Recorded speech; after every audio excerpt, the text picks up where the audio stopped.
The Alaskan Challenge begins. I've done some wild things in my life, but living off the grid in Alaska, that's a whole new level. You know what I mean?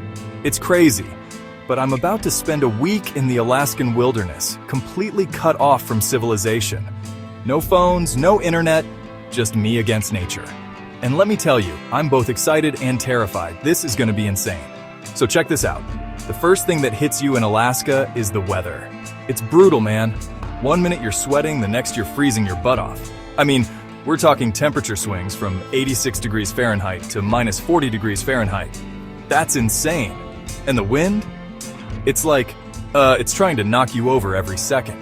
But the isolation, that's what really gets to you. You're out here, miles from anywhere, and it starts to mess with your head.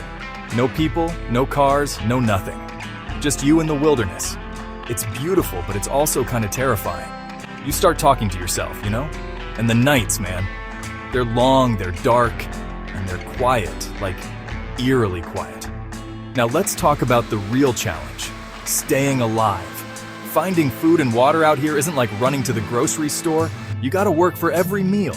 I tried fishing in this freezing cold river, and let me tell you, it's not as easy as it looks. I spent hours out there and caught exactly one fish. One! But man, that was the best tasting fish I've ever had. Water's another story. You'd think with all the snow and rivers, it'd be easy. But you can't just drink any water you find. That's a one-way ticket to some nasty stomach issues. I learned to melt snow and purify river water.